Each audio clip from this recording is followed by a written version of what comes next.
बिस्मिल्लाहिर्रहमानिर्रहीम। तो बेटा आज से हम लोग जो है मैक्रो इकोनॉमिक्स के टॉपिक को शुरू करने जा रहे हैं यहाँ से। और जो मैक्रो इकोनॉमिक्स हमने पढ़नी है वो पढ़नी है हमने माइक्रो इकोनॉमिक्स की नॉलेज को बेस बनाकर।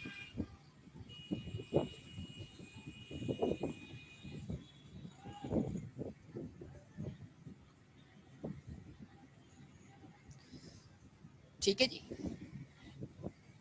और मैं बहुत जनरल सेंस में बात करूंगा इस हवाले से। जनरल सेंस बहुत आम फहम जबान इस्तेमाल करने की कोशिश करूंगा कि बिल्कुल आम आदमी को बात समझाई जा सके, क्योंकि आम तौर पे जो खबरें हम सुनते हैं, न्यूज़ हम सुनते हैं, उसमें जो लफ्ज़ इस्तेमाल किए जाते हैं वो आम आदमी के लिए जारगन्स होते हैं,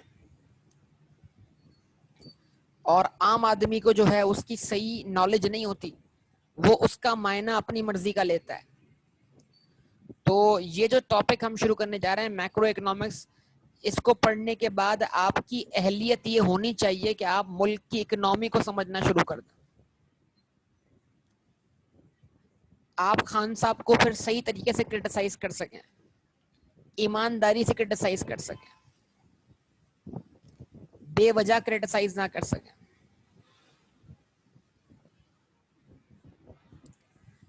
ठीक है। अच्छा, अब गुफ्तगू सारी सुनिएगा बड़े अच्छी तरीके से।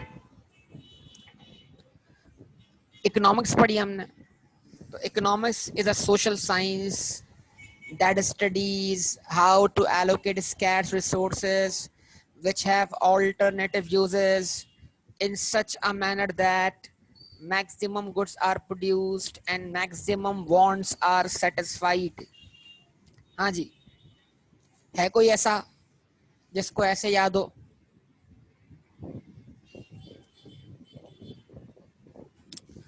Social science is a discipline of knowledge that studies any aspect of human life. How to achieve maximum by preferring more to less, by behaving rationally। क्या ये सारी बातें हमने की हैं कुछ माजी में? ऐसी कोई याददाश्त है? बताइए।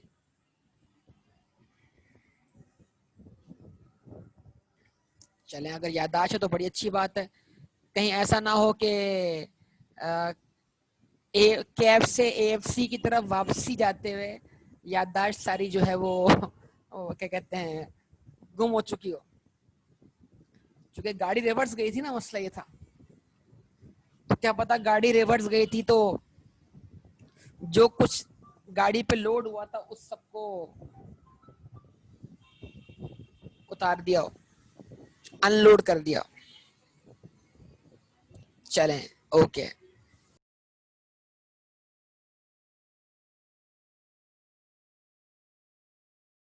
तो जनाब मैक्रो इकोनॉमिक्स की तरफ आना है बेटा। इकोनॉमिक्स पढ़ी, माइक्रो इकोनॉमिक्स पढ़ी, अब मैक्रो इकोनॉमिक्स पे बात करनी। ठीक है जी। तो अब मैं आपको जो मैक्रो इकोनॉमिक्स समझाने लगा हूँ, जो मैं तारुफ देने जा रहा हूँ मैक्रो इकोनॉमिक्स का, जो मैं मैक्रो इकोनॉमिक्स की पूरी जो फिल्म है उसका ट्रेलर आपको दिखाने जा रहा हूँ, उस ट्रेलर को दिखाने के लिए जो मैं तरीक़ेकार इस्तेमाल करूँगा वो नॉलेज होगी जो आपने माइक्रो इकोनॉमिक्स में हासिल की। ठीक है। अब आप मुझे चीज़ों का जवाब देते जाएंगे जो मैं इधर बनाता जाऊंगा। ठीक है।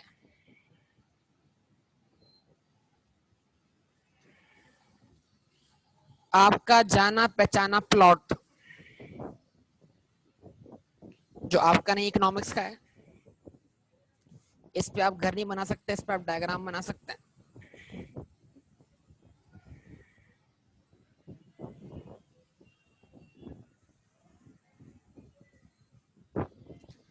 ये बताइए, ये डायग्राम, ये स्पेस हमने सबसे ज्यादा किस कॉन्सेप्ट के लिए इस्तेमाल किया है?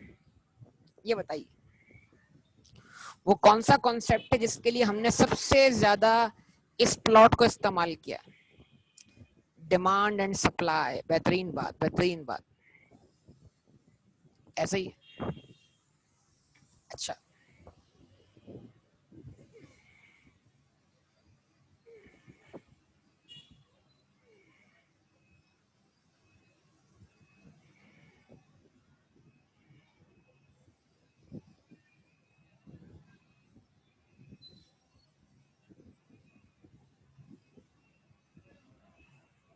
ये जो लाइन मैंने ड्रॉ की है,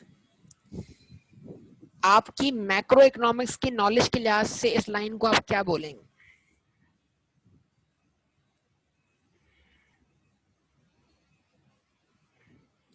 ये नेगेटिवली स्लोप लाइन है और मैक्रो इकोनॉमिक्स की नॉलेज के लिहाज से नेगेटिव स्लोप लाइन जो आपने पढ़ी थी वो किस नाम से पढ़ी थी बेटा? ये मार्जिनल कॉस्ट हो ही नहीं सकती, मार्जिनल रेवेन्यू हो सकता है, और मार्जिनल रेवेन्यू और एवरेज रेवेन्यू भी एक तरह से डिमांड कर्व को रिप्रेजेंट करते हैं बेटा।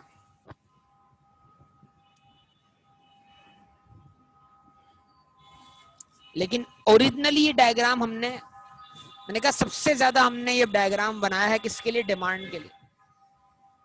तो क्या इस लाइन को आप डिमांड कर्व मान सकते हैं? बताइए। अच्छा जी, ओके।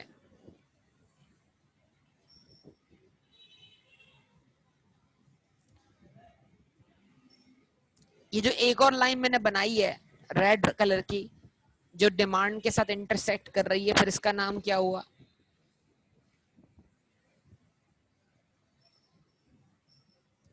सप्लाई।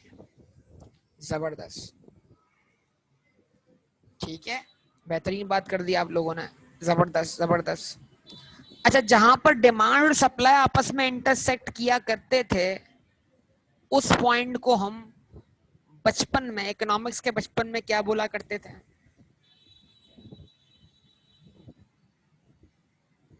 इक्विलिब्रियम। ऐसे ही है। अगर इक्विलिब्रियम वाले पॉइंट को हम परपेंडिकुलर के तौर पे लाएं एक्स एक्सिस पर, तो हमें कुछ मिलता था, और ले जाएं इसको वाई एक्सिस पर तो हमें तब भी कुछ मिलता था।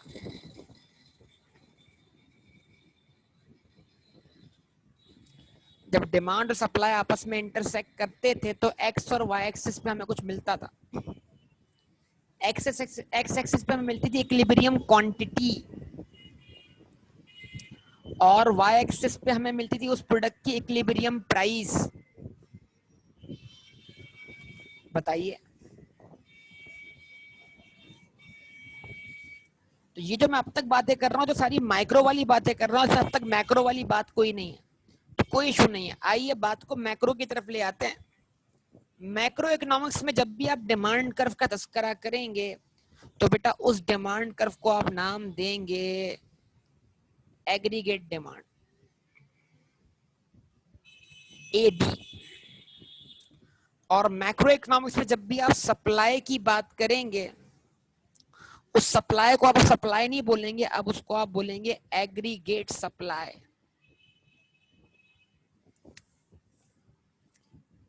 तो माइक्रो इकोनॉमिक्स में डिमांड और सप्लाई आपस में इंटरसेक्ट किया करते थे, मैक्रो इकोनॉमिक्स में एग्रीगेट डिमांड और एग्रीगेट सप्लाई इंटरसेक्ट कर रहे हैं। अब क्या मतलब इस बात का? एग्रीगेट डिमांड फिर क्या है, एग्रीगेट सप्लाई फिर क्या है, और जो डिमांड हमने पढ़ी कहां पर? माइक्रो इकोनॉमिक्स के अंदर, उसमें और इसमें फर्क क्या है? अच्छा, ये बताइए कि हमने क्या माइक्रो इकोनॉमिक्स में, क्योंकि micro economics is the study of individual economic units, micro economics जो है वो इनफरादी तौर पर मसाइल का हल करती है, किसी इंडिविजुअल पर्सन की इनकम पे बात करती है, किसी इंडिविजुअल पर्सन के क्या कहते हैं बजट के कंस्ट्रेंट पे बात करती है, इनफरादी मसाइल पे बात करती है, इज्तमाई मसाइल पे बात नहीं करती। मैक्रो इकोनॉमिक्स का ताल्लुक इज्तमाई मसाइल से है, माइक्रो इकोनॉमिक्स का ताल्लुक इनफरादी मसाइल से है। ये दोनों में एक बुनियादी फर्क आपके सामने आने जा रहा है। देखिएगा, जब मैं माइक्रो इकोनॉमिक्स पढ़ रहा था तो मैंने लॉ ऑफ डिमांड किसी एक प्रोडक्ट पे अप्लाई किया था। वो प्रोडक्ट कोई फ्रूट हो,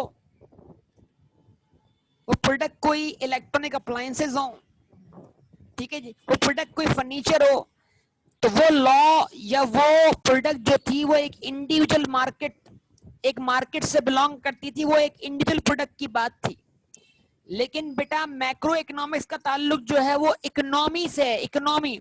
और जब आप लफ्ज इस्तेमाल करते हो इकोनॉमी, तो इकोनॉमी लफ्ज का इतलाक रियासत पे होता है, रियासत पे।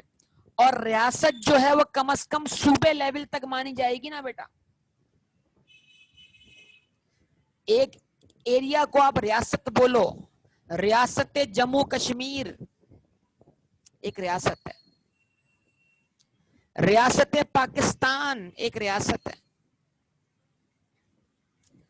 रियासत लफ्ज या सूबे लेवल पे आ जाए, सिंध, पंजाब, केपीके, बलूचिस्तान, कश्मीर भी एक तरह से हमारा क्या कहते हैं हिस्सा है पाकिस्तान का, लेकिन उसको हमने अलग स्टेट डिक्लेयर किया हुआ है, पाकिस्तान से अलग एक इंडिपेंडेंट स्टेट डिक्लेयर किया हुआ है। मैं भी सियासी बातों की बात नहीं करता, लेकिन मैं क्या बोलता हूं, macro economics is applicable on रियासत। तो जब भी मैक्रो इकोनॉमिक्स की बात होगी, हुकूमत खुद ब खुद सामने आ जाएगी, सियासत खुद ब खुद सामने आ जाएगी, हुकूमत की परफॉर्मेंस के ऊपर बात होना शुरू हो जाएगी, मईशत की परफॉर्मेंस पे बात करना शुरू हो जाएगी। अगर हम बोले पाकिस्तान के मैक्रो इकोनॉमिक रिजल्ट्स क्या हैं, तो फिर जब भी बात होगी तो फिर मुल्क की बात होगी, रियासत की बात होगी। तो अब सुनिएगा जरा बात को। नाउ एग्रीगेट डिमांड, इसका मतलब जब हम इकोनॉमिक्स को रियासत लेवल पे पढ़ते हैं, तो बेटा रियासत लेवल पे पढ़ने का मतलब यह है कि इस रियासत में कोई एक प्रोडक्ट खरीदनी जाती, कोई एक प्रोडक्ट बेचनी जाती, लाखों प्रोडक्ट्स खरीदी और बेची जाती हैं, और इस इकोनॉमी के अंदर फिर कोई इंडिविजुअल नहीं है, उनको हम इंडिविजुअल नहीं बोलेंगे, उनको हम हाउस होल्ड बोलेंगे। हाउस होल्ड, वो हाउस होल्ड है, वो हाउस होल्ड इकोनॉमी से कुछ डिमांड कर रहे हैं। यानी what is aggregate demand? Aggregate demand is the demand for all goods and services produced in a country in a year. Aggregate demand is the demand of all goods and services produced in a country in a year. Aggregate demand जो है वो किसी एक product की demand का नाम नहीं है। एग्रीगेट डिमांड जो है वो जितनी भी इकोनॉमी के अंदर गुड्स एंड सर्विसेज प्रोड्यूस की जा रही हैं उनकी डिमांड का नाम है। जरा अल्फाज पे गौर कीजिएगा। अगर आपको याद हो, हमने इंडिविजुअल डिमांड की बात की थी और फिर हमने बहुत सारे कंज्यूमर्स की डिमांड को सम कर दिया था। तो इंडिविजुअल डिमांड ने क्या की थी? मार्केट डिमांड फॉर्म की थी, लेकिन वो मार्केट डिमांड किसी एक प्रोडक्ट की थी। इस तरह बहुत सारी मार्केट डिमांड मिलके इंडस्ट्री की डिमांड बना रही हैं, और इस तरह जितनी भी प्रोडक्ट्स की इंडस्ट्रीज हमारे मुल्क में मौजूद हैं उन सब की डिमांड मिलकर इस इकोनॉमी के अंदर जितनी भी गुड्स एंड सर्विसेज खरीदी और बेची जा रही हैं उनकी डिमांड का तयन करती हैं। इस चीज को हम क्या बोलते हैं? Aggregate demand. Demand for all goods and services in a country in a year.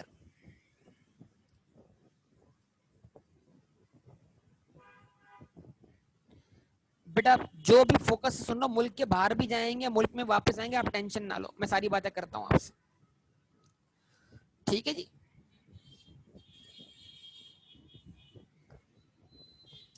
अब इसमें बाद में मैं एक लफ्ज ऐड करूंगा ज्योग्राफिकल बाउंड्री का, वो आगे मैं आपको समझाता हूं। अभी मैं बड़ी सिंपल बातें कर रहा हूं, आसान बातें कर रहा हूं। टेक्निकल गुफ्तगू सारी आगे जाके होनी है हमारी। अच्छा जी, सप्लाई पर इस तरह सेम कॉन्सेप्ट सप्लाई का है, सेम कॉन्सेप्ट सप्लाई का है। अच्छा जी, सप्लाई का कॉन्सेप्ट क्या है? ये किसी एक प्रोडक्ट की सप्लाई नहीं है, ये किसी एक फर्म की सप्लाई नहीं है, ये तो सप्लाई है all goods and services produce in a country. एक मुल्क के अंदर जितनी भी गुड्स एंड सर्विसेज प्रोड्यूस की जा रही हैं उन सब की सप्लाई का नाम एग्रीगेट सप्लाई है। इसके अंदर टेक्सटाइल सेक्टर भी आ गया, इसके अंदर एग्रीकल्चर सेक्टर भी आ गया, इसके अंदर इलेक्ट्रिसिटी सेक्टर भी आ गया, इसके अंदर oil and gas and petroleum sector भी आ गया, इसके अंदर जनाब एजुकेशन सेक्टर भी आ गया, इसके अंदर हेल्थ सेक्टर भी आ गया। जरा इस तरह सोचना है, माइक्रो लेवल पे सोचनी है, अब मैक्रो अपनी सोच को ऊपर ले जाना है। छोटी सोच नहीं है, बड़ी सोच की तरफ जाना है।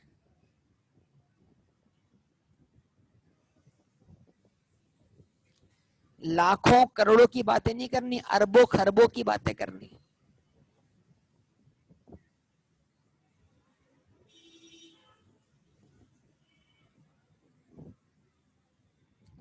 कुछ समझ पा रहे हैं बात या नहीं?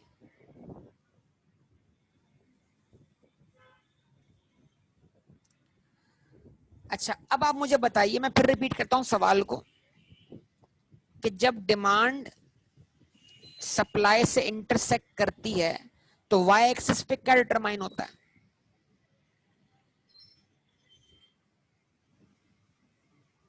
प्राइस। लेकिन आपसे एक सवाल पूछता हूं, ये एग्रीगेट डिमांड है, ये एग्रीगेट सप्लाई है, जब ये इंटरसेक्ट करेगी तो वाई एक्सिस पे जो प्राइस होगी वो किसी एक प्रोडक्ट की प्राइस होगी या एवरेज प्राइस होगी? इस एवरेज प्राइस को हम स्टेटिस्टिक्स में क्या बोलकर आए हैं? इंडेक्स। इंडेक्स। और इंडेक्स जो है वो इकोनॉमी का एक इंडिकेटर होता है कि इकोनॉमी का प्राइस लेवल कहां चल रहा है। लिंक बना लें हम जरा जल्दी से।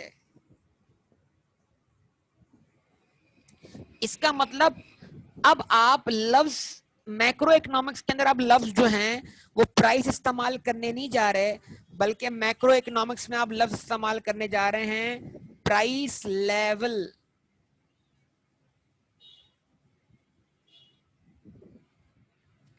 ठीक है? अच्छा जी, जब ये डिमांड और सप्लाई एक दूसरे को इंटरसेक्ट करती थी तो एक्स एक्सिस पे क्या डिटरमाइन हुआ करता था? क्वांटिटी। जहां पर क्वांटिटी डिमांडेड बराबर हुआ करती थी क्वांटिटी सप्लाइड के। यस और नो?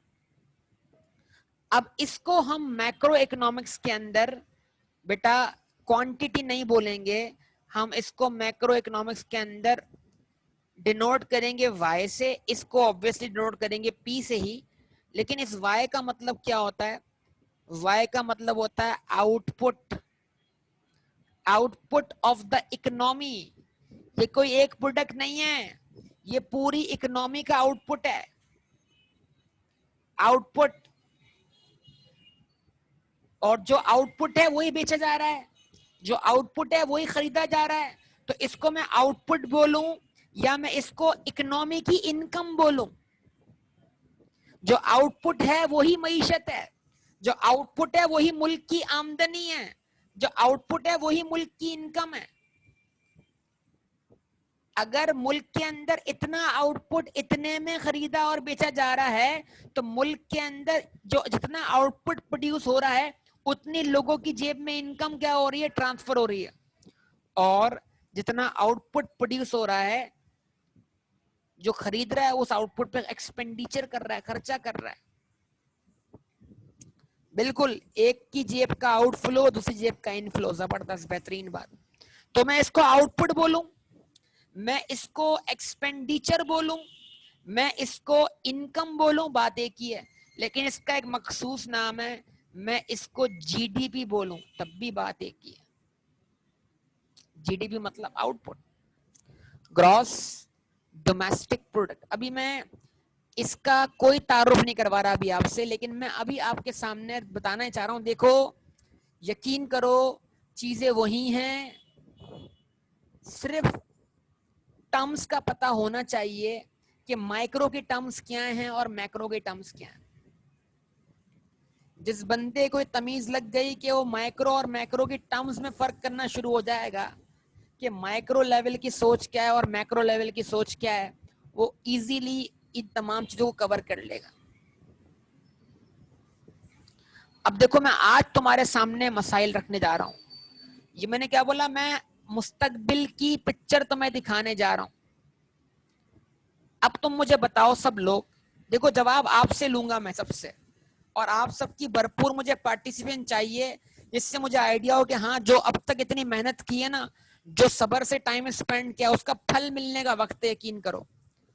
अच्छा जी, अब ये जो एग्रीगेट डिमांड अगर यहां से शिफ्ट होकर बेटा यहां आ जाए तो इसका नतीजा क्या निकलेगा?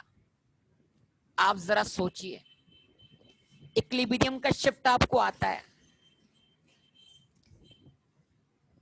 अगर एग्रीगेट डिमांड यहां से शिफ्ट होके अपवर्ड शिफ्ट हो जाती है, उसका रिजल्ट क्या निकलेगा?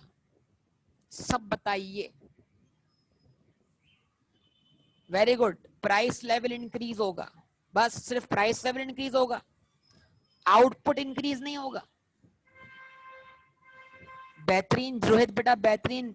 जीडीपी ग्रोथ होगी, जीडीपी ग्रोथ जबरदस्त, बेहतरीन बात कर दी यार। आउटपुट इंक्रीज होगा मतलब? अब ये बताओ आउटपुट इंक्रीज कैसे हो सकता है यार? आउटपुट इंक्रीज होगा तो मतलब उस आउटपुट को इंक्रीज करने के लिए मुझे पहले से ज्यादा फैक्टर्स ऑफ प्रोडक्शन की जरूरत होगी। और अगर मैं आउटपुट इंक्रीज करने के लिए पहले से ज्यादा फैक्टर्स ऑफ प्रोडक्शन क्या करूंगा, अप्लाई करूंगा, तो फिर मेरे मुल्क में एम्प्लॉयमेंट लेवल बढ़ जाएगा या कम हो जाएगा? मेरे मुल्क में जब एम्प्लॉयमेंट लेवल बढ़ जाएगा तो मेरे मुल्क में बेरोजगारी में इजाफा होगा या कमी आएगी? अनएम्प्लॉयमेंट में इजाफा होगा, कमी आएगी? इसका मतलब एक राज छुपा हुआ है तुम्हारे सामने, एक मसले का हल छुपा हुआ है तुम्हारे सामने। वो मसले का हल क्या है? इकोनॉमी के अंदर अगर इस एग्रीगेट डिमांड को कोई धक्का लगा दे, धक्का, तो मेरी इकोनॉमी तरक्की करना शुरू कर जाएगी, मेरी इकोनॉमी के अंदर जीडीपी ग्रोथ आना शुरू हो जाएगी, मेरी इकोनॉमी का आउटपुट एम्प्लॉयमेंट लेवल बढ़ जाएगा, मेरी इकोनॉमी के अंदर लोग जो हैं पहले से ज्यादा पैसा कमा रहे होंगे, मेरी इकोनॉमी के अंदर खुशहाली आना शुरू हो जाएगी, प्रॉस्पेरिटी आना शुरू हो जाएगी, और बेरोजगारी में क्या होगी? कमी आएगी। अब इसका मतलब क्या है? इस एक्स एक्सेस का ताल्लुक किससे है? एम्प्लॉयमेंट से। जितना आउटपुट ज्यादा प्रोड्यूस होगा उतनी एम्प्लॉयमेंट इकोनॉमी के अंदर बढ़ेगी, जितनी एम्प्लॉयमेंट बढ़ेगी उतना लोगों की जेब में ज्यादा इनकम आएगी, जितनी ज्यादा इनकम आएगी उतना पैसा वो खर्च करेंगे।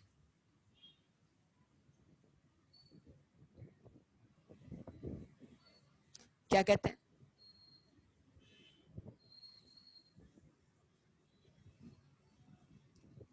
सप्लाई रिसोर्सेज तो शो कर रही है बेटा रोहन। Supply means what?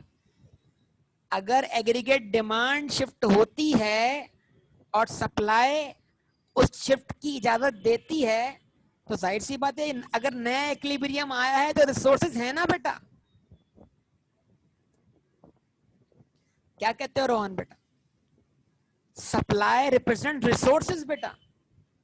और मैं दिखाऊंगा आपको इस बात को भी कि रिसोर्सेज कहां पर एग्जॉस्ट होंगे। वो सप्लाई का इन डिटेल टॉपिक हम डिस्कस करेंगे आपसे, लेकिन आज सिर्फ एक माइंडसेट तैयार करने जा रहे हैं, माइंडसेट कि हमने पढ़ना क्या है और हम आगे तक क्या पढ़ने जा रहे हैं। इसका मतलब ये हुआ कि इस एक्स एक्सिस पर एक मसला छुपा हुआ है, मसला। इस एक्स एक्सिस में अगर वाई बढ़ता है, आउटपुट बढ़ता है, तो लोगों की जेब में इनकम बढ़ती है, इकोनॉमी के अंदर एक्सपेंडिचर बढ़ता है, इकोनॉमी का एम्प्लॉयमेंट लेवल क्या होता है? इंक्रीज होता है, और इकोनॉमी के अंदर बेरोजगारी में कमी आती है। लेकिन अगर बेटा ये एग्रीगेट डिमांड बजाय अपवर्ड शिफ्ट होने के कहां शिफ्ट हो जाए? डाउनवर्ड, तो क्या होगा?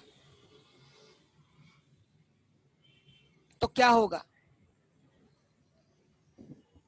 मैं अभी प्राइस पे आया नहीं हूं। तो आउटपुट कम हो जाएगा।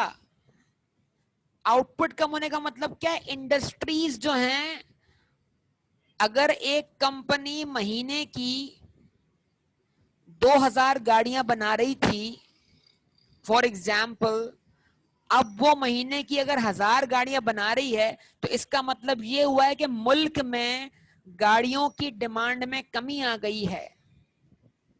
तो जब कंपनी 2000 के बजाय 1000 गाड़ियां बनाएगी तो जो इजाफी लेबर होगा, क्या करेगी उसके साथ बेटा? वो बोलेगा भाई हमें तो आपकी जरूरत ही नहीं है अब, क्योंकि इकोनॉमी के अंदर डिमांड लेवल कम हो गया है। तो इससे क्या होगा? तो इकोनॉमी के अंदर आउटपुट का कम हो जाना, जीडीपी का कम हो जाना क्या करेगा? अनएम्प्लॉयमेंट को बढ़ा देगा। यस और नो? तो इसका मतलब ये हुआ एक्स एक्सेस पर तरक्की का राज भी छुपा हुआ है और एक्स एक्सेस पर एक मसला भी छुपा हुआ है। वो मसला क्या है? अनएम्प्लॉयमेंट। ये बताओ, अनएम्प्लॉयमेंट इनफरादी मसला है, इज्तिमाई मसला है?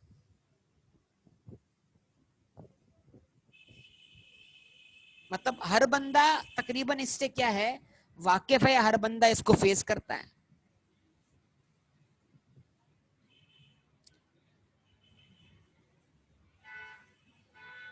सही। अच्छा, लेकिन तरक्की की कॉस्ट भी तो बेयर करनी है ना, तरक्की की अपॉर्चुनिटी कॉस्ट भी तो बेयर करनी है ना। जरा देखो मेरी बातों को सुनना, एक एक लफ्ज कीमती है। तरक्की की अपॉर्चुनिटी कॉस्ट भी तो बेयर करनी है ना। अगर एग्रीगेट डिमांड अपवर्ड शिफ्ट होता है और इकोनॉमिक ग्रोथ होती है, आउटपुट तो बढ़ जाता है, लेकिन इकोनॉमी का प्राइस लेवल भी बढ़ जाता है। तो प्राइस लेवल बढ़ना भी एक मसला है, और इस मसले को मैक्रो इकोनॉमिक्स के अंदर इन्फ्लेशन के नाम से पुकारा जाता है। तो इसका मतलब ये हुआ, इस डायग्राम में तरक्की के राज भी छुपे हुए हैं, और इस डायग्राम में मसाइल भी छुपे हुए हैं, और मसाइल से निकलने का रास्ता भी है। यस और नो?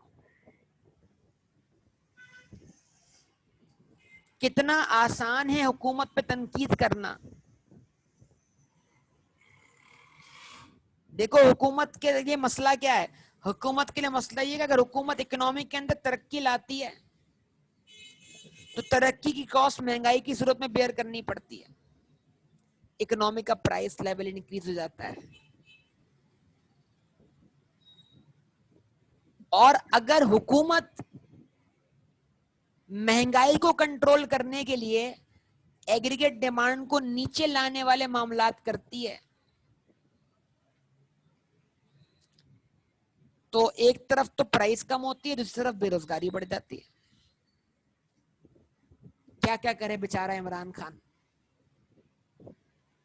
एक चीज सही करने बैठता है, दूसरी खराब हो जाती है। और मीडिया वाले जब ये करेगा आउटपुट बढ़ जाएगा, बेरोजगारी कम होगी, तो मीडिया वाले इस पे बात करेंगे। ये है इनकी खबर। और जब ये करेगा, नीचे लाएगा इसको एग्रीगेट डिमांड को, तो प्राइस लेवल तो कम हो जाएगा, तो अब मीडिया वाले इस पे बात करेंगे, बेरोजगारी बढ़ गई। ये मैं आपके सामने एक बड़ा जनरल सेंस रख रहा हूं, यकीन कीजिए।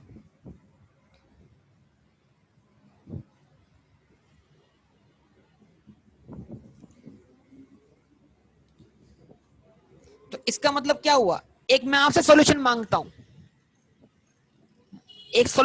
हूं, मुल्क में अगर बेरोजगारी है, तो आप बेरोजगारी खत्म करने के लिए एग्रीगेट डिमांड को अपवर्ड शिफ्ट करेंगे, डाउनवर्ड शिफ्ट करेंगे? मतलब आप पॉलिसी ऐसी इख्तियार करेंगे कि एग्रीगेट डिमांड अपवर्ड शिफ्ट हो या डाउनवर्ड शिफ्ट हो? बतौर हुकूमत। तो देखिए ना, इसका मतलब जो चैप्टर्स आपने पढ़ने हैं, उन चैप्टर्स के अंदर आपने सॉल्यूशंस तो बताने एग्जामिनर को। अब होगा ये कि आपको ये पता होना चाहिए कि इस एग्रीगेट डिमांड को अपवर्ड शिफ्ट कैसे करवाना है। वो कौन से फैक्टर्स होंगे जिस पर हुकूमत काम करेगी, और हुकूमत के काम करने से ये एग्रीगेट डिमांड अपवर्ड शिफ्ट होगी।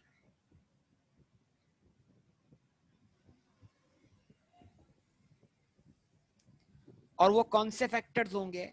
अगर फर्ज करें मुल्क में महंगाई चल रही है और बेरोजगारी से महंगाई को कंट्रोल करने की जरूरत है, तो बताइए हुकूमत कौन सी पॉलिसी इख्तियार करे जिससे एग्रीगेट डिमांड मजीद अपवर्ड शिफ्ट हो या एग्रीगेट डिमांड डाउनवर्ड शिफ्ट हो?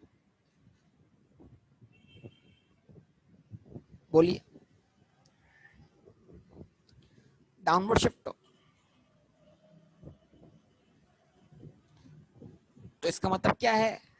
आपको मसाइल का हल इस डायग्राम में दिख रहा है, यानी अनएम्प्लॉयमेंट का सलूशन भी इस डायग्राम में है और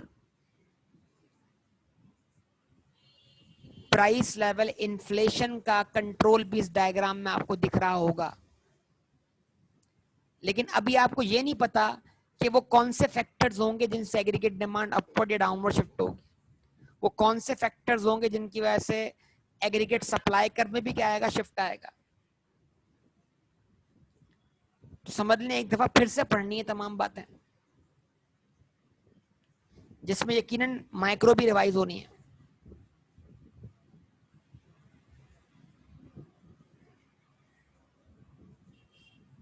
बिल्कुल बेटा, न्यू नेम के साथ बस।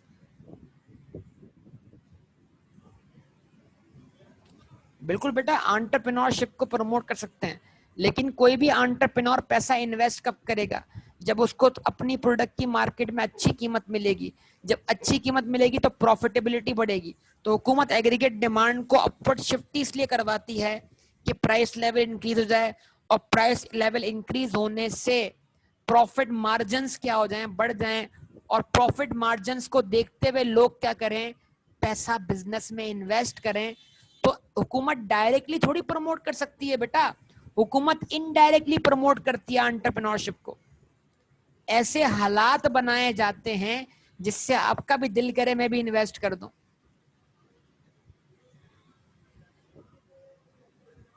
समझे बेटा बात को?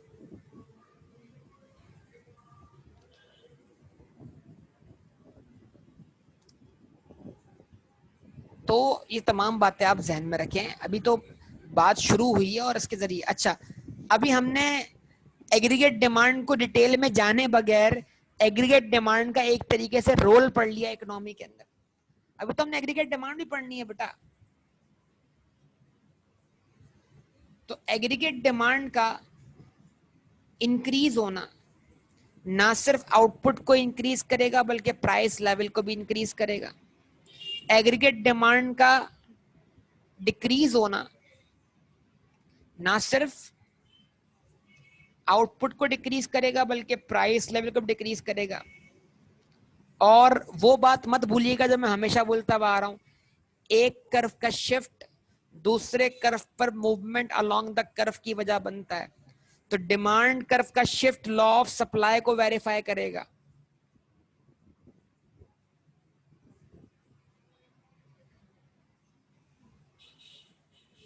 जी जनाब, ये बात कितने लोगों को आती है? डिमांड कर्व का शिफ्ट लॉ ऑफ सप्लाई को वेरीफाई करेगा। ये बात कितने लोगों को याद आती है बेटा? Response please.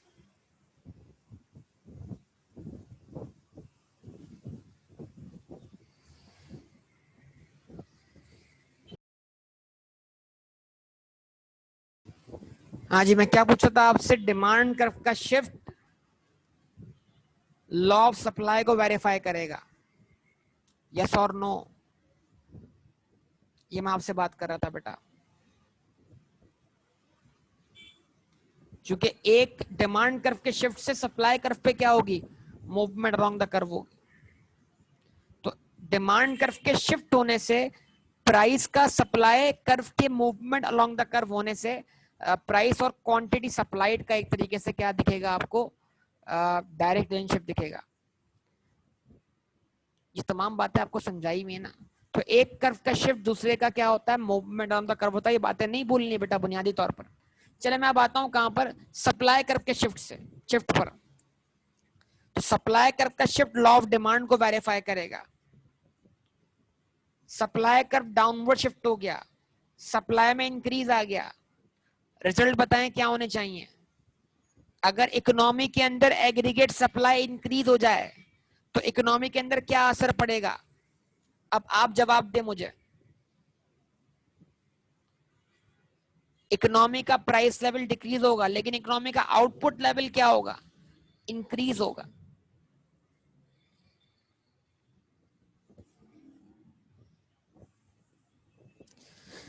लेकिन एग्रीगेट सप्लाई को डाउनवर्ड नीचे लाना मतलब एग्रीगेट सप्लाई इंक्रीज करना कोई मजाक बात नहीं है।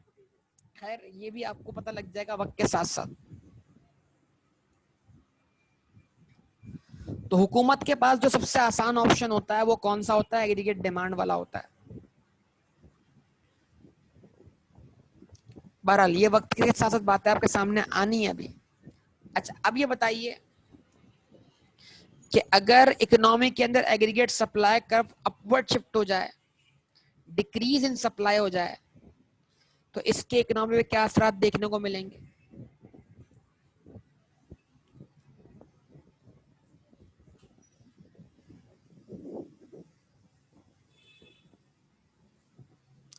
प्राइस लेवल इंक्रीज जाएगा और आउटपुट एम्प्लॉयमेंट लेवल डिक्रीज जाएगा। यानी अनएम्प्लॉयमेंट क्या जाएगा? इंक्रीज जाएगा।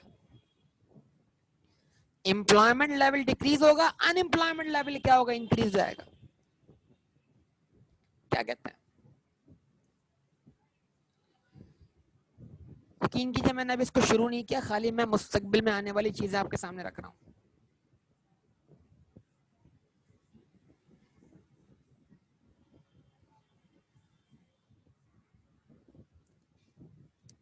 अब डेफिनेशन में वही तमाम चीजें आती हैं। Macro comes from a Greek word meaning large.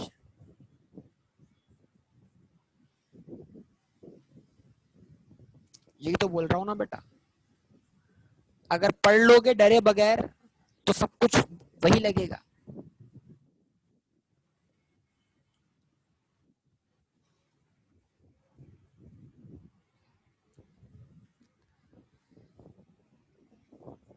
तुम्हारे होने शाम बेटा, तुम्हारे डर से मुझे डर लगता है, यकीन करो।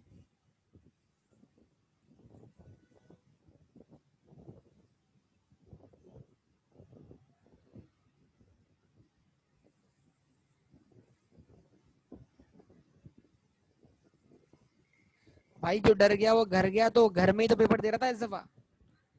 तो घर में तो पहले ही था, अब इसका मतलब घर में आप डरे हुए थे।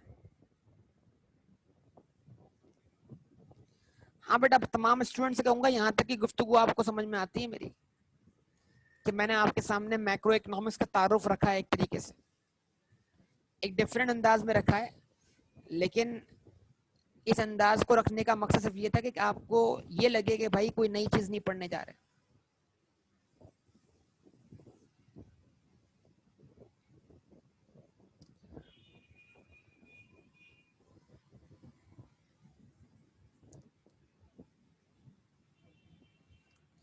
अच्छा जी, इकोनॉमिक्स के अंदर या इकोनॉमी के अंदर एक डिमांड यूनिट होता है और एक सप्लाई यूनिट होता है। उस डिमांड यूनिट और सप्लाई यूनिट को नाम देना है। हम एक वक्त में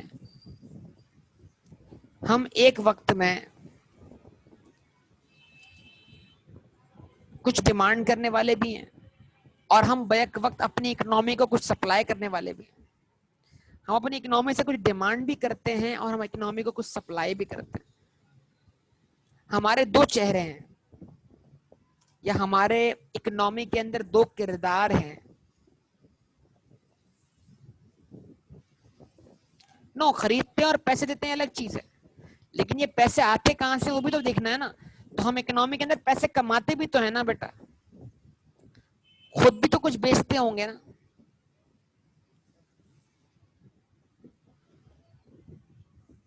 तो एक वक्त में हमारे दो किरदार हैं। यस और नो? अच्छा, अब यहाँ पे रुककर एक इजाफी बात सुन लो। आपकी स्टडी टेक्स्ट को कवर नहीं करती, लेकिन ये इजाफी पॉइंट दे रहा हूं मैं आपको।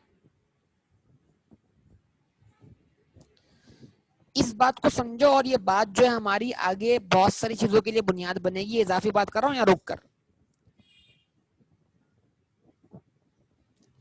डिमांड की अगर मुख्तलिफ टाइप्स देखी जाए, डिमांड की टाइप्स, मैंने कहा स्टडी टेक्स्ट इस तरह कवर नहीं करती, लेकिन मैं आपको बताना चाह रहा हूँ इजाफी नॉलेज के लिए। डिमांड की अगर मुख्तलिफ टाइप्स देखी जाए, तो उसमें एक डिमांड कहलाती है डायरेक्ट डिमांड, ठीक है, और एक कहलाती है डिराइव डिमांड। क्या कहलाती है? एक कहलाती है डायरेक्ट डिमांड, एक कहलाती है ड्राइव डिमांड। हाँ बिल्कुल, ड्राइव। ड्राइव मतलब कहीं से ड्राइव हुई हो, किसी की वजह से हो।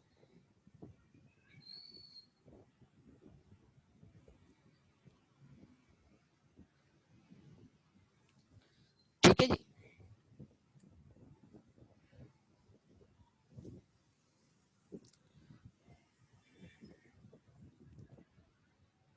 अच्छा, इस चीज को समझिएगा आप जरा, देखिए, एक फैक्ट्री एक प्रोडक्ट बनाती है जो वो मार्केट में लॉन्च करती है। तो वो उस प्रोडक्ट को मार्केट में लॉन्च क्यों करती है? इसलिए कि मार्केट में उसकी डायरेक्ट डिमांड है, लोग उसको डायरेक्टली परचेज करना चाहते हैं, लोग उसको डायरेक्टली इस्तेमाल करेंगे, उसको यूज करेंगे, उससे बेनिफिट्स लेंगे, उससे अपनी यूटिलिटी पूरी कर लेंगे, सो ऑन, मल्टीपल बातें हो सकती हैं। लेकिन एक मसला इसके पीछे ये भी आता है कि इस प्रोडक्ट को बनाने के लिए भी तो फैक्टर्स ऑफ प्रोडक्शन चाहिए। तो एक कंज्यूमर जो है वो प्रोडक्ट डिमांड करता है, लेकिन जब कंज्यूमर प्रोडक्ट डिमांड करता है तो फैक्ट्रीज जो हैं या फर्म्स जो हैं वो फैक्टर्स ऑफ प्रोडक्शन डिमांड करती हैं। यस और नो? इस बात को लिंक कीजिए आपस में जरा। एक कंज्यूमर जब प्रोडक्ट डिमांड करता है, एक कंज्यूमर जब किसी प्रोडक्ट पे हाथ रखता है, उसको खरीदता है, तो उस प्रोडक्ट को डिमांड करता है। लेकिन जब वो प्रोडक्ट डिमांड करता है तो उस प्रोडक्ट की डिमांड करने की वजह से फर्म्स जो हैं वो फैक्टर्स ऑफ प्रोडक्शन को डिमांड करती हैं।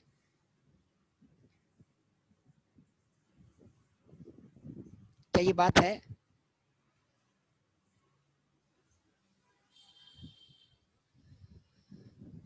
अच्छा जी, अब आप मुझे बताइए, अगर लोग मार्केट से चीजें खरीदना छोड़ दें, कम कर दें, एसी खरीदना कम कर दें, कार्ड्स खरीदना कम कर दें, मोबाइल फोन्स खरीदना कम कर दें, तो जो चीजें मार्केट में बिक रही थी उनकी डिमांड में कमी आने से फैक्टर्स ऑफ प्रोडक्शन पे क्या असर पड़ेगा? हालांकि मैं इसको पीछे डिस्कस कर चुका हूं अभी आपसे। फैक्टर्स ऑफ प्रोडक्शन की डिमांड में इजाफा होगा, कमी आ जाएगी? कमी आ जाएगी। इसका मतलब ये हुआ कि फैक्टर्स ऑफ प्रोडक्शन की डिमांड डिपेंडेंट है, डिराइव्ड है उन गुड्स एंड सर्विस की डिमांड से जो मार्केट में डायरेक्टली खरीदी जाती है। क्या कहेंगे?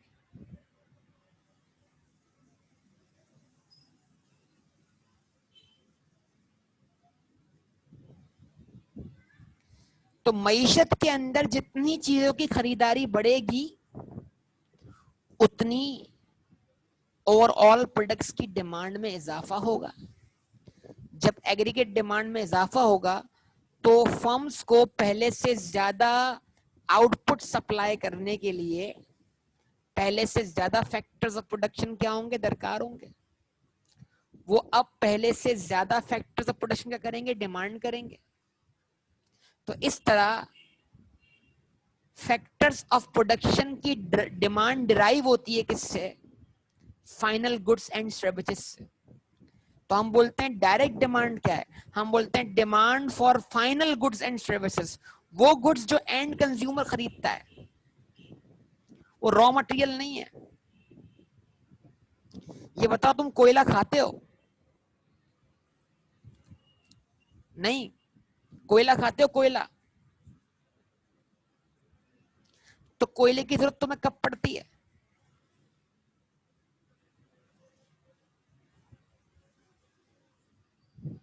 बारबेक्यू के लिए पड़ती है ना। तो अगर बारबेक्यू नहीं तो कोयले की डिमांड नहीं।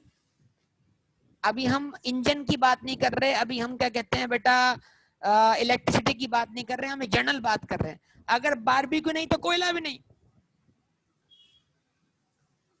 सिंपल सी बात।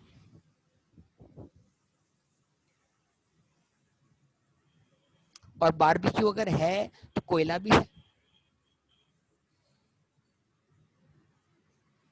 वरना कोयला खाना थोड़ी है कोई।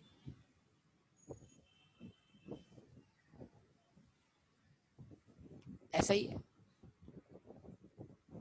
हम कोयले के डायरेक्ट कंज्यूमर्स थोड़ी, हम तो कोयले को इस्तेमाल कर रहे हैं प्रोडक्ट को बनाने के लिए। ये जनरल सेंस था बात का।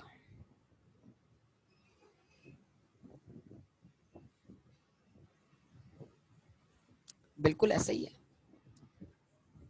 तो इसका मतलब ये है कि कुछ चीजें ऐसी होती हैं जिनकी डिमांड ड्राइव होती है दूसरी चीजों से। तो हम बोलते हैं demand for final goods and services. वो चीजें, वो अशिया जो बतौर फाइनल गुड्स बेची जाती हैं, उनकी डिमांड डायरेक्ट डिमांड कहलाती है। और वो चीजें जो बतौर फाइनल गुड नहीं है, बतौर सेक्टर्स ऑफ प्रोडक्शन इस्तेमाल की जा रही है, उनकी डिमांड डिराइव डिमांड कहलाती है। तो हम बोलते हैं demand for final goods and services is called direct demand, and demand for factors of production is called derive demand. ये मेरा पॉइंट समझ में आया आप लोगों को?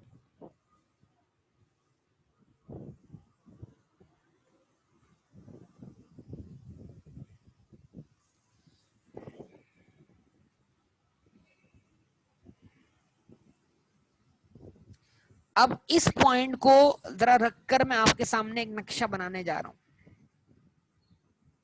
एक नक्शा बनाने जा रहा हूं, नक्शा। उस नक्शे को समझिएगा। वो नक्शा क्या है बेटा आपके सामने?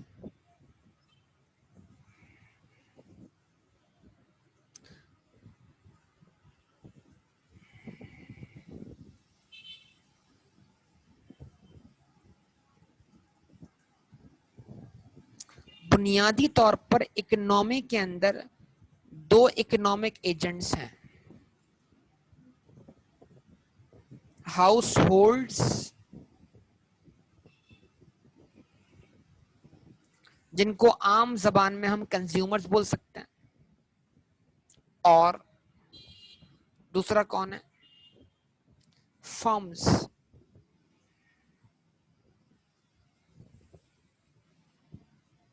जिनको आम जबान में हम प्रोड्यूसर्स बोल सकते हैं। देखें, अब जो गुफ्तगू आपके साथ होने जा रही है ना, वो जरा बड़ी इंपॉर्टेंट है, और उसको जरा अच्छी तरीके से आप समझने की कोशिश कीजिएगा।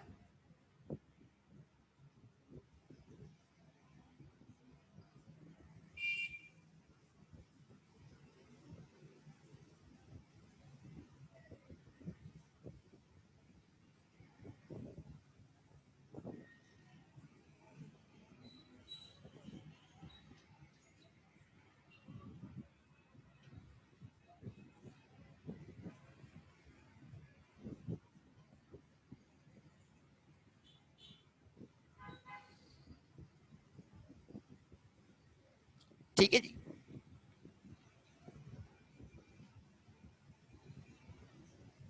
ये हाउस होल्ड है। कंज्यूमर की क्या होती है? डिमांड होती है। तो अगर house hold goods and services demand करेगा, तो वो डिमांड पहुंचेगी फर्म्स तक।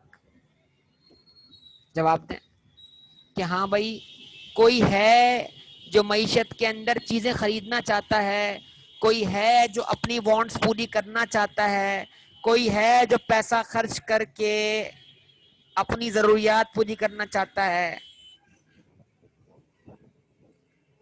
ये डिमांड किस तक पहुंचेगी? तो इनकी वांट्स हैं, और ये अपनी वांट्स को जाहिर सी बात है पूरा करना चाहते हैं, लेकिन इनके पास पैसे तो नहीं है ना, कैसे पूरा करें? तो ये एक तरफ तो गुड्स एंड सर्विसेज डिमांड करते हैं और वो डिमांड पहुंचती है फर्म्स तक, और दूसरी तरफ इन्हीं में से कुछ लोग होते हैं जो कहते हैं yes we are available as factor of production.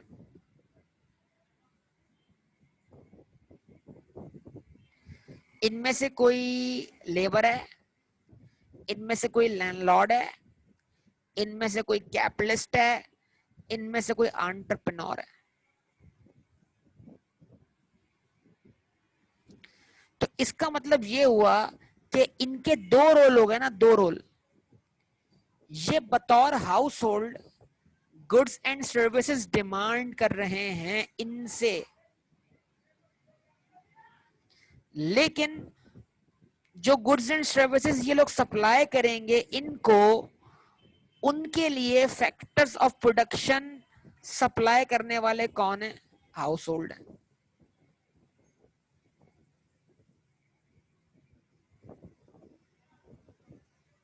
क्या ये बात समझ में आती है बेटा आप लोग?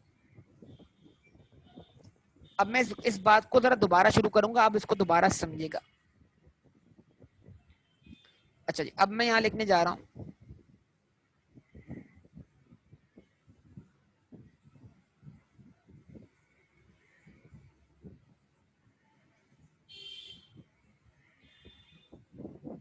Factor market. हर चीज की एक मार्केट है ना, डिमांड सप्लाई कहां मीट करती है?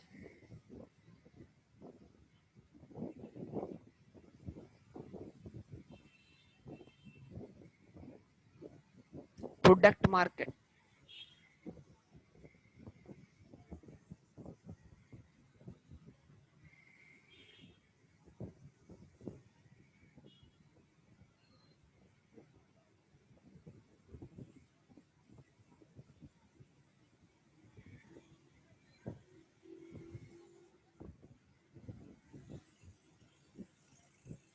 फिर सुन लें, ये डिमांड करने वाले हैं गुड्स एंड सर्विसेज को,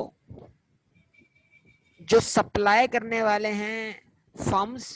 इसका मतलब इनकी तरफ से डिमांड और इनकी तरफ से सप्लाई जिस मार्केट में मीट करेगी उस मार्केट को हम प्रोडक्ट मार्केट बोलते हैं।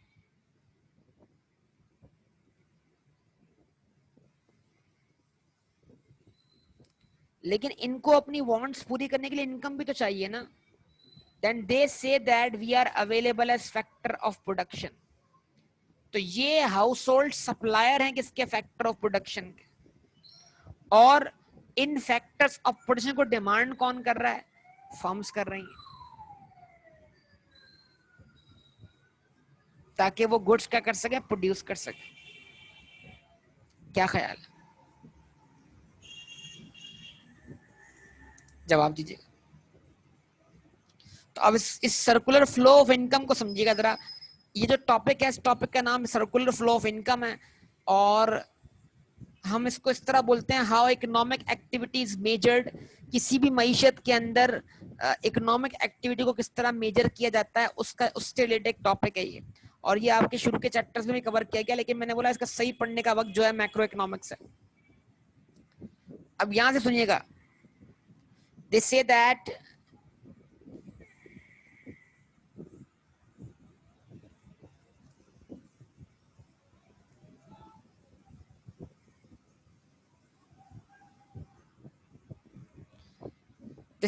we are available as FOP. We are ready to supply ourselves as FOP.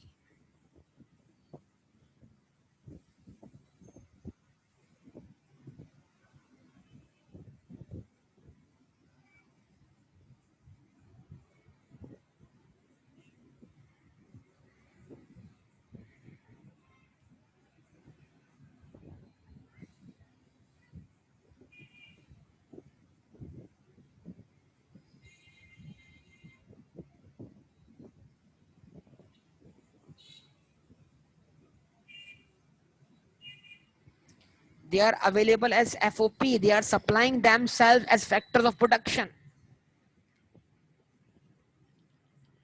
which are demanded by what firms?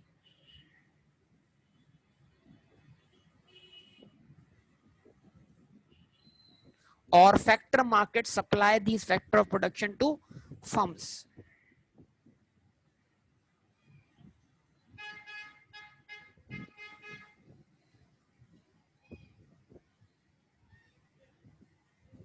To produce what? To produce goods and services.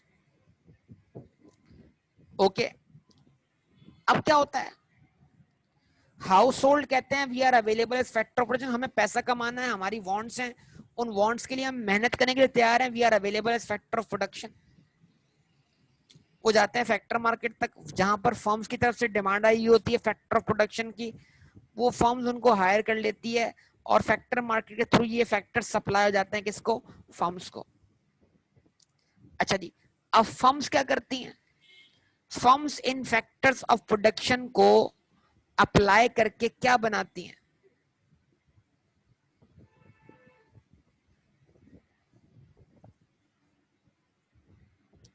What, क्या बनाती हैं, they supply what,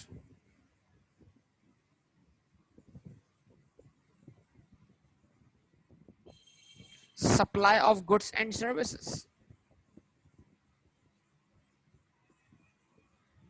ठीक है, supply of output. जवाब दें। अच्छा जी, okay. अब होता क्या है, जाहिर सी बात है किसी ने तो इनिशिएटिव लेना है, बस मसला सारा यहाँ पे घूम फिर कर आता है कि ये गुड्स की सप्लाई तो मार्केट तक पहुंच गई है, इसकी डिमांड भी पहुंचनी चाहिए। वैसे प्रैक्टिकली डिमांड पहले, सप्लाई बाद में, लेकिन ये बात इस तरह हो गई है तो आप इसको इस तरह लेके चलें। अच्छा जी, अब जब फर्म ने हाउस होल्ड को अप्लाई कर लिया बतौर फैक्टर ऑफ प्रोडक्शन, तो मुफ्त में थोड़ी अप्लाई किया, फर्म उसकी करेगी पेमेंट, उस पेमेंट को हम क्या बोलेंगे,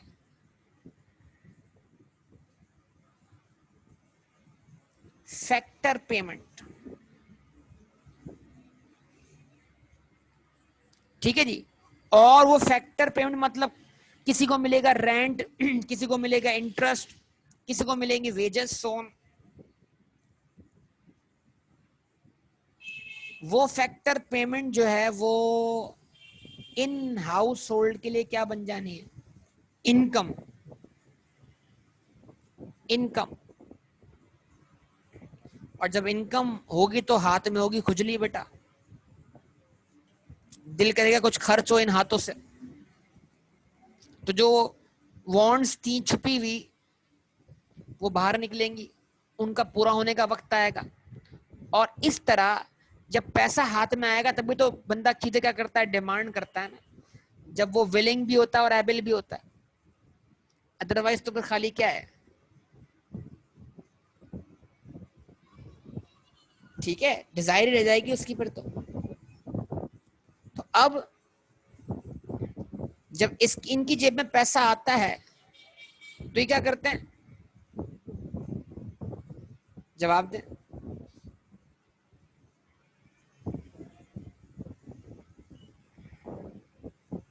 ये उसको खर्च करते हैं। इस खर्च करने को हम इकोनॉमिक्स में क्या बोलते हैं, कंजम्पशन। क्या बोलते हैं, consumption. Household are performing what, consumption, consumption expenditure. मतलब जो इनकम आई वो खर्च कर रहे हैं, उसको कह रहे हैं हम कंजम्पशन। यस और नो। और ये कंजम्पशन करके they are what, they are purchasing what, goods. जो गुड्स फर्म सप्लाई कर रही है वो परचेज कौन कर रहा है, हाउस होल्ड कर रहा है।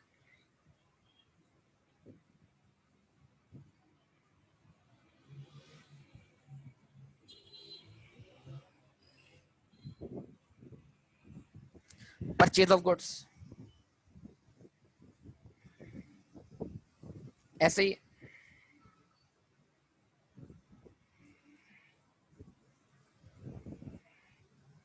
क्या कहेंगे आप लोग,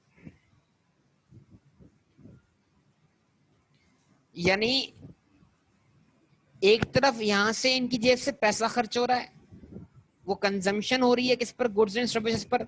तो फर्म्स की तरफ से गुड्स सप्लाई हो रही हैं, जो परचेज कौन कर रहा है, हाउस होल्ड कर रहा है।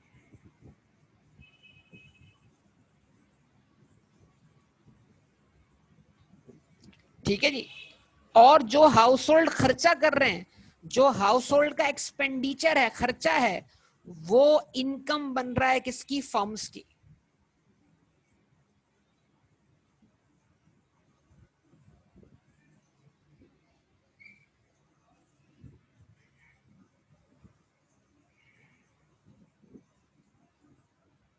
सेल्स रेवेन्यू यानी इकोनॉमी, मईशत किस तरह चलती है, मईशत चलती है कम से कम दो बंदों से। इकोनॉमी चलाने के लिए दो लोग चाहिए, इसका खर्चा इसकी इनकम, इसका खर्चा इसकी इनकम। जो इसका खर्चा है वो इसकी इनकम है, जो इसका खर्चा है वो इसकी इनकम। तो ये लेन देन का सिलसिला चल रहा है। इसी फ्लो को हम सर्कुलर फ्लो ऑफ इनकम कहते हैं। अब इनके पास जितनी इनकम आती रहेगी, उतना ये इकोनॉमी के अंदर गुड्स एंड सर्विसेज डिमांड करते रहेंगे। जितनी गुड्स एंड सर्विसेज ये डिमांड करते रहेंगे, उतना firm goods and services supply करने के लिए फैक्टर्स ऑफ प्रोडक्शन डिमांड करती रहेगी। कोई लिंक बना बात का? जिस दिन इन्होंने खर्चा करना कम कर दिया, तो डिमांड कम हो गई फर्म की प्रोडक्ट्स की। जब डिमांड कम हो गई फर्म्स की प्रोडक्ट की, तो फर्म्स ने फैक्टर्स ऑफ प्रोडक्शन की डिमांड को भी कम कर दिया, और ये आहिस्ता आहिस्ता बेरोजगार होना शुरू हो गए। और जब आहिस्ता आहिस्ता इनकम इनकी कम होना शुरू हो गई, तो इनकी तरफ से खर्चा कम होना शुरू हो गया। और जब खर्चा कम होना शुरू हो गया, तो फर्म्स की प्रोडक्ट की डिमांड कम होना शुरू हो गई, यहाँ तक कि फर्म्स बंद होना शुरू हो गई। और बड़ी तादाद में फैक्टर्स ऑफ प्रोडक्शन क्या हो गए, अनएम्प्लॉयड हो गए, और इकोनॉमी चली गई बहरान में। इकोनॉमी चली गई बहरान में, इकोनॉमी चली गई रिसेशन में, इकोनॉमी चली गई कसाद बाजारी में। इसको रिसेशन को कहते हैं उर्दू में।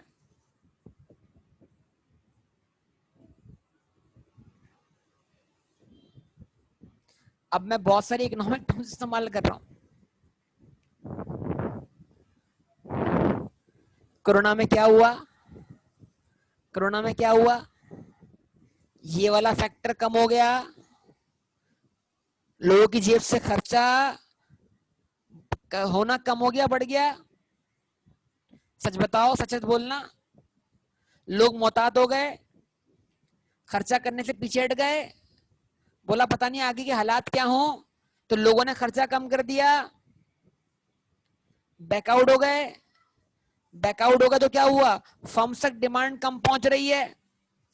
फर्म्स तक डिमांड कम पहुंच रही है, तो firm of factors of production को भी कम एम्प्लॉय कर रहे हैं। तो बहुत सारे लोग तो वैसे घर बैठे हुए थे, और लोग भी घर बैठना क्या होगा, शुरू हो गए। कितनी इन दिनों में कितनी ऐसी फैक्ट्रीज थी जहां से मुलाजमीन जो है वो निकाल दिए गए।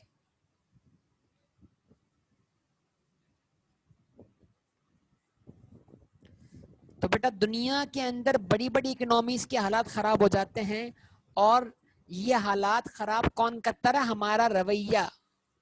अगर हम हमारी जेब से ये निकलता रहेगा, तो डिमांड यहां पहुंचती रहेगी। ये आम बंदा नहीं समझता ना मसला। ये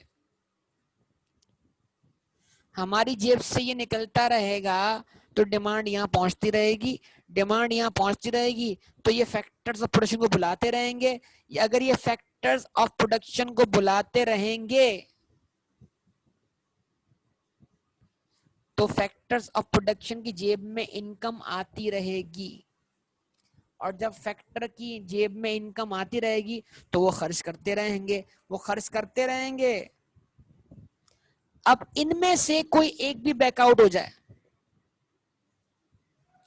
जैसे अगर मिसाल के तौर पर इसकी एग्जाम्पल दूं, अब इसने अच्छा सवाल किया, रोहन ने, आएगा तो निकलेगा ना, अच्छा सवाल है, लेकिन टेक्निकली सवाल ये है कि from where is the beginning. तो ये वही वाली बात है ना भाई, ये तो एक सर्कुलेशन चल रही है, इसमें बहुत सारे रोल छुपे हुए हैं। और जवाब इसका बड़ा सिंपल है, देखो समझना बात को। कोरोना के दिन आए, मोबाइल फोन तुमने बंद कर दिया, इस्तेमाल करते रहे, तुम्हारा बैलेंस लोड होता रहा या उसमें कमी वाकया हुई? तो कुछ प्रोडक्ट तो ऐसी थी कि तुम उसको यूज करते रहे ना। तो यहां से तो कंजम्पशन बराबर की हो रही थी, लेकिन मोबाइल फोन कंपनीज ने अपनी फ्रेंचाइज बंद कर दी, ऑफिस बंद कर दिए, हालांकि उनकी प्रोडक्ट तो भरपूर डिमांड की जा रही है, लापरवाही यहां से देखी गई। तो इन्होंने बिला वजह जब लोगों को अनएम्प्लॉयड कर दिया, तो फिर उसका आफ्टर इफेक्ट तो बाद में खुद ब खुद पहुंचेगा ना इन तक भी। जो अमल इन्होंने किया वो एज ए इकोनॉमी तो भुगतना पड़ेगा ना हमें, क्योंकि हम मैक्रो इकोनॉमिक्स पढ़ रहे हैं, हम किसी एक फर्म का नहीं सोच सकते। अगर आप किसी एक फर्म का सोचोगे तो आप इस कॉन्सेप्ट को समझ नहीं पाओगे बेटा, क्या कहते हो?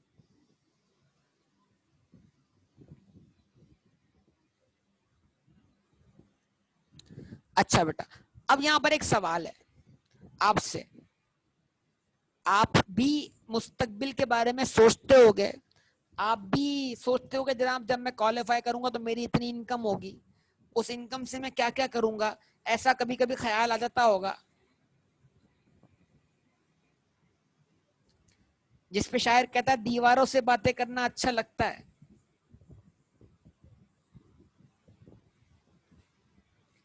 ठीक है, हम भी पागल हो जाएंगे ऐसा लगता है। तो अब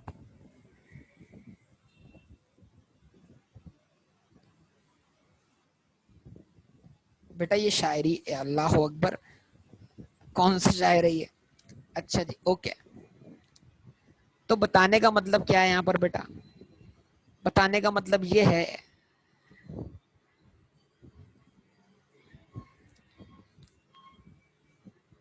मैंने लास्ट पॉइंट क्या बोला आपको बेटा, कि आप भी सोचते होंगे कि आपने क्या कहते हैं इनकम का करना है।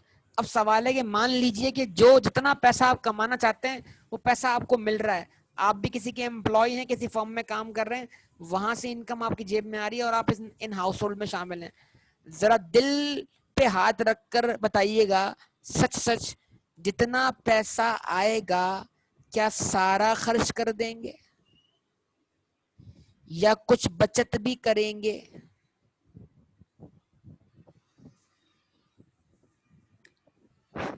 बचत करेंगे, सेविंग करेंगे।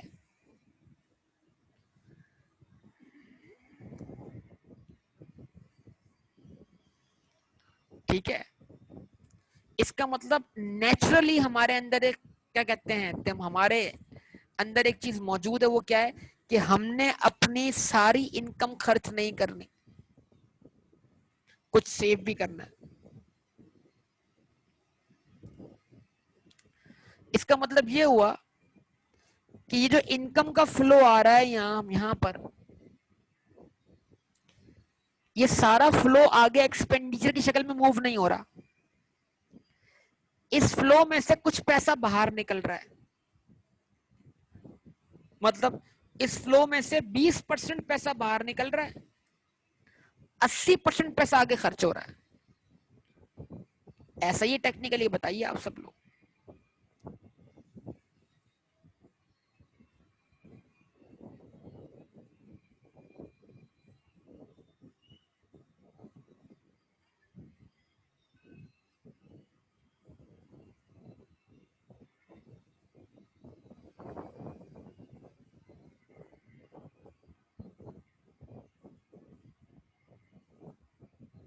ठीक है, इसको हम कहते हैं लीकेज या विड्रॉल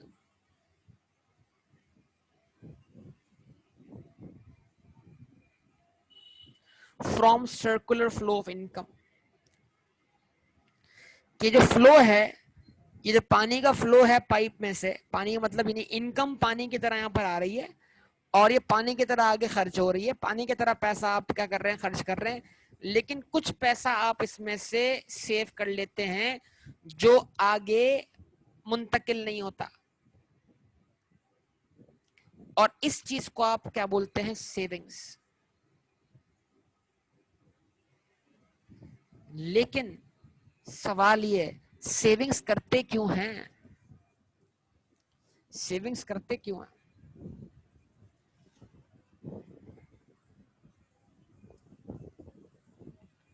बड़े काम करने के लिए। बड़े काम करने के लिए। बड़े काम क्या है?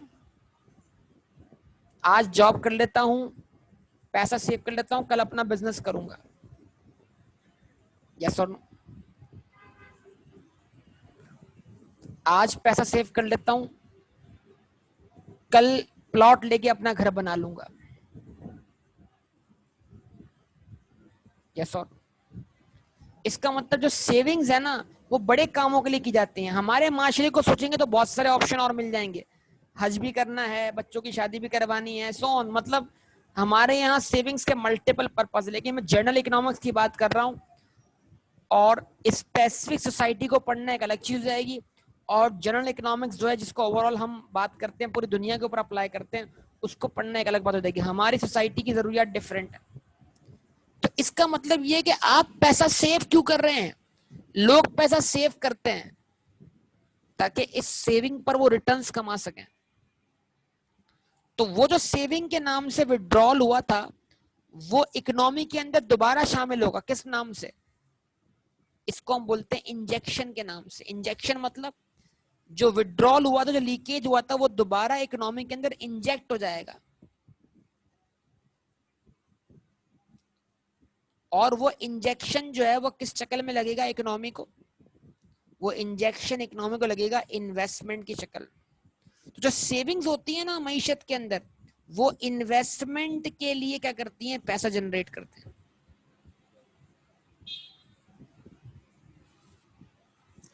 इस तरह जो इकोनॉमी के अंदर क्या हुआ, विड्रॉल या लीकेज हुआ, किस नाम से बेटा?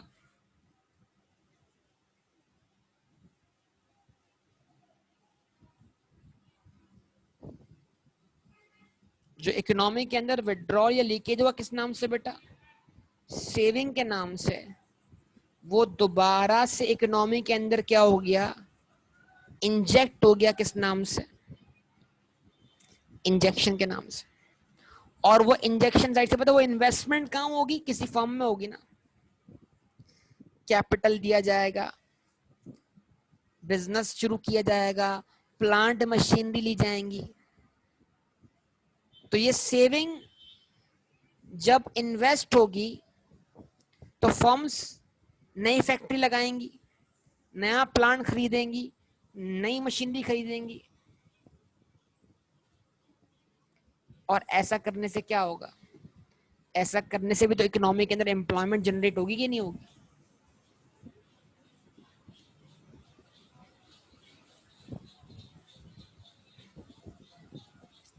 एम्प्लॉयमेंट जनरेट होगी तो यहां से और पेमेंट्स जाएंगी, यहां और इनकम जनरेट होंगी, यहां और एक्सपेंडिचर इनकर होगा, यहां और demand for goods and services में क्या होगा, इजाफा होगा।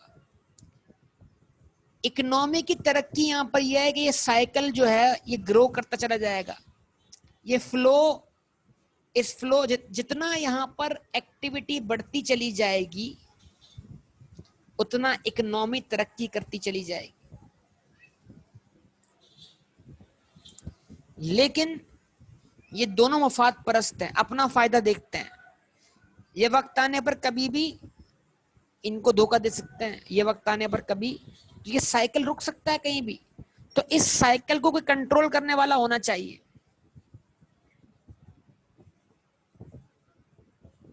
क्योंकि इस साइकिल के ग्रो करने से महंगाई बढ़ सकती है, इस साइकिल के वीक होने से अनएम्प्लॉयमेंट बढ़ सकती है।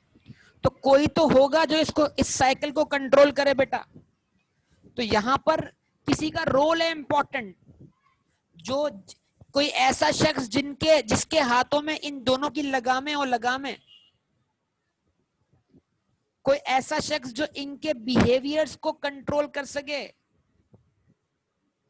और उसको हम इकोनॉमी के अंदर क्या बोलते हैं? गवर्नमेंट बोलते हैं, गवर्नमेंट।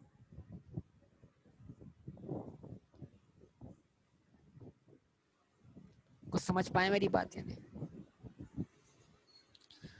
अगर गवर्नमेंट को इनकी जेब से ज्यादा पैसा खर्च करवाना होगा, गवर्नमेंट को इनकी तरफ से ज्यादा कंजम्पशन करवानी होगी, तो गवर्नमेंट क्या करेगी? इन पर टैक्सेस का बोझ कम कर देगी। तो जब इन पर टैक्सेस का बोझ कम होगा तो इनकी जेब से ज्यादा पैसा, इनकी जेब में एक तो ज्यादा पैसा आएगा, और वो ज्यादा पैसा फिर आगे ज्यादा सेव भी होगा और ज्यादा खर्च भी होगा। जितना पैसा ज्यादा आगे खर्च होगा, उतनी demand for goods and services में क्या होगा? इजाफा होगा। जितनी demand for goods and services में इजाफा होगा, उतना फैक्टर्स ऑफ प्रोडक्शन की डिमांड में इजाफा होगा। जितना फैक्टर ऑफ प्रोडक्शन की डिमांड में इजाफा होगा, उतना मुल्क के एम्प्लॉयमेंट लेवल में क्या होगा? इजाफा होगा। जितना एम्प्लॉयमेंट लेवल में इजाफा होगा, उतने से बेरोजगारी में क्या आएगी? कमी आएगी।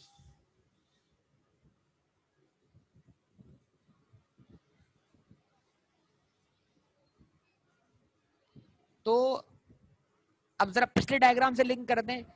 इनकी कंजम्पशन बढ़ना, इनका पहले से ज्यादा गुड्स एंड सर्विसेज डिमांड करना, इनका पहले से ज्यादा गुड्स एंड सर्विसेज डिमांड करना, एग्रीगेट डिमांड का इकोनॉमी के अंदर अपवर्ड शिफ्ट हो जाना।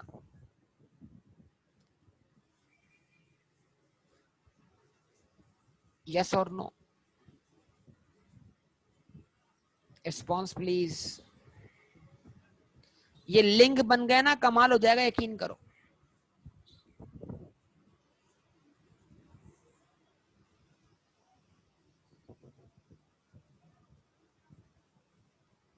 समझ पा रहे हैं मेरी सारी गुफ्तगू?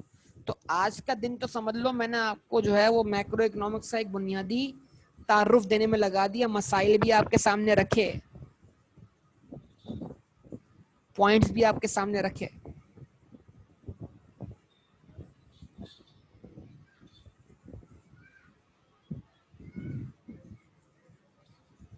ठीक है? तो इन टॉपिक्स को मतलब जिस तरह मैंने आज मतलब आपसे गुफ्तगू करते हुए समझाया, जाहिर सी बात है वैसे ये थ्योरेटिकल टॉपिक्स हैं, लेकिन गौर फिक्र करें तो ये हम बड़ी आसानी से इनको ऑब्जर्व करके समझ सकते हैं। क्या ख्याल है सबका?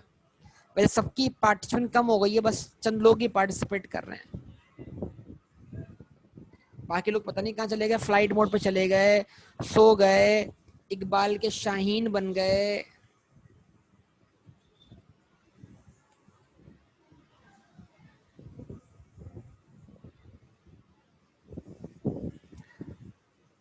नेट धोखा दे रहा है।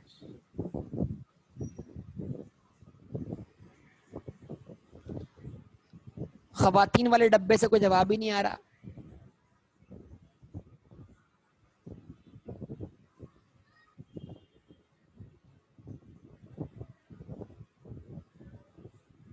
मतलब सारे सारे मर्दाना डब्बों से जवाब आ रहा है।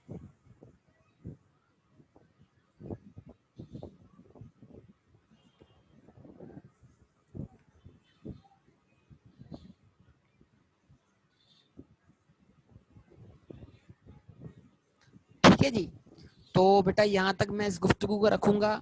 ये आज आपके सामने तारुफ था। कल मैं इस चैप्टर को इन डिटेल पढ़ाने जा रहा हूँ। ये पहला चैप्टर होगा।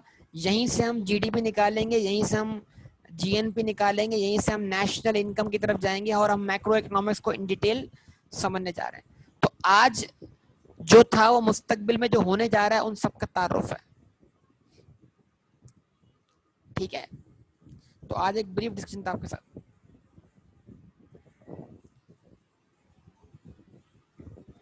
बेटा इनफ्लो स्टार्ट होगा जरूरत से, डिमांड से। तो जब मुझे भूख लगेगी तो मैं उस भूख को मिटाने के लिए क्या करूंगा? कहीं निकलूंगा ना दुनिया में, तो या तो कुछ कोई चीज शिकार करके खा जाऊंगा, या किसी को कच्चा कच्चा चबा जाऊंगा।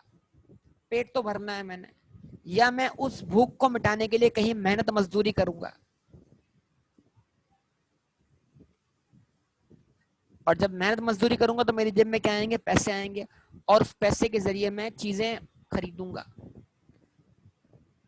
और इस तरह मेरी वांट्स पूरी होंगी। लेकिन मेरा चीजें खरीदना इकोनॉमी के अंदर डिमांड क्रिएट करेगा गुड्स एंड सर्विसेज की। तो फर्म्स की जब चीजें बिकेंगी, फर्म का जब स्टॉक खाली होगा, तो फर्म स्टॉक जब खाली होता है देखिए हाँ भाई हमारी बनाई हुई चीजें बिक गई, तो समझ नजर हमारा नजरिया डिमांड का कुछ और है और फर्म का डिमांड का नजरिया कुछ और है। फर्म्स की जब चीजें बिकती हैं तो फर्म बोलती है डिमांड आ रही है। अगर फर्म के पास बनाई हुई चीजों का स्टॉक पड़ा रहे तो फर्म बोलेगी डिमांड ही नहीं आ रही।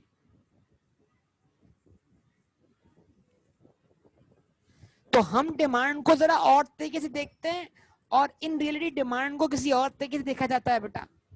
तो जब बतौर हाउस होल्ड में चीजें खरीद रहा हूं तो मेरा चीजें खरीदना, मेरा ये अमल फर्म्स तक ये पैगाम पहुंचा रहा है कि हाँ भाई मैं तुम्हारी चीजों को डिमांड कर रहा हूं। तो अगर मैंने आज कोई स्टॉक खरीद लिया तो तुम कल मेरे लिए और बनाओ, मैं कल और आऊंगा खरीदने के लिए। इस सेंस में बात चल रही है बेटा सारी की सारी।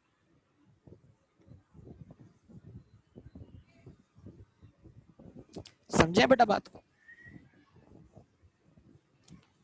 तो ये भी खत्म नहीं हुआ, ये कल इन डिटेल जो है वो इसमें हुकूमत का रोल, इसमें फाइनेंशियल इंस्टीट्यूट का रोल, ये सब डिस्कस करने जा रहा हूं मैं आपसे।